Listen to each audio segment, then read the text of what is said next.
71-এর মুক্তিযুদ্ধ এবং 90-এর এবং সর্বশেষ শেখ হাসিনার ফ্যাসিস্ট আন্দোলনের বিরুদ্ধে আব্দুল্লাহ রহমানের ভূমিকা রয়েছে।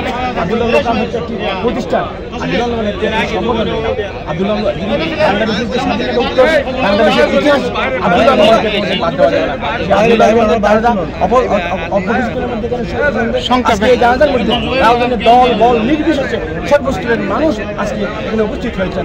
আমি আলহাজ গিয়াসউদ্দিন কাদের চৌধুরীর পক্ষ থেকে আজকে এই জানাজারা উপস্থিত হয়েছেন, সবাইকে আমি অভিনন্দন জানাচ্ছি এবং তার শোক সন্তপ্ত পরিবারের প্রতি সমবেদনা জ্ঞাপন করছি। আব্দুল রহমান ভাইয়ের মৃত্যু আমরা মেনে নিতে পারছি না। ওনার মতো একজন এই আদর্শবান একজন বিএনপি ত্যাগ একজন নেতা আর কখনো জন্মগ্রহণ করবে না। আর আজকে রাউজান উপজেলা পৌরসভা বিএনপি ও অগ্রসগরের উদ্যোগে গিয়াসউদ্দিন কাদের চৌধুরীর নেতৃত্বে আমরা এখানে একটা সমাধিস্থল করেছি। এখান থেকে জানাজা হবে, আমরা সবাই নেতৃবৃন্দ সারিবদ্ধভাবে দাঁড়িয়ে যাবে, সুশৃঙ্খলভাবে জানাজাটা সম্পন্ন হয় সেই প্রচেষ্টায় আছি। এইভাবে সবাইকে সহযোগিতা করার জন্য আহ্বান জানাচ্ছি। নেতারা হত্যা করছি আর যে সালাউদ্দিন কাদের চৌধুরী চট্টগ্রামের গর্ব চট্টগ্রামের অভিভাবক আছেন।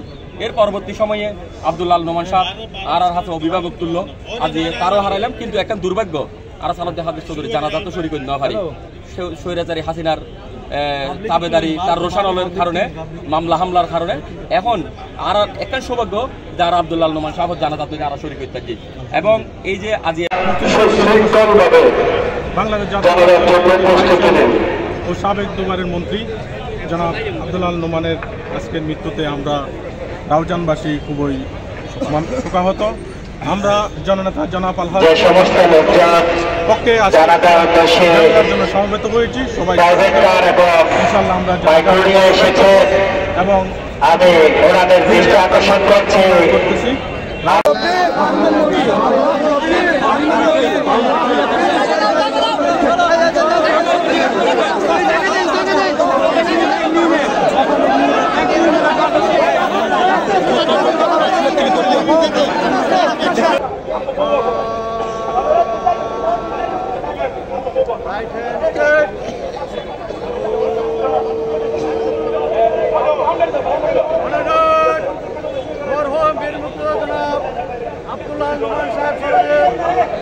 জনতা সহ সবাই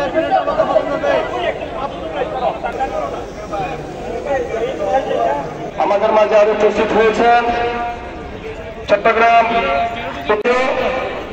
জনাব আবু জাফর চৌধুরী।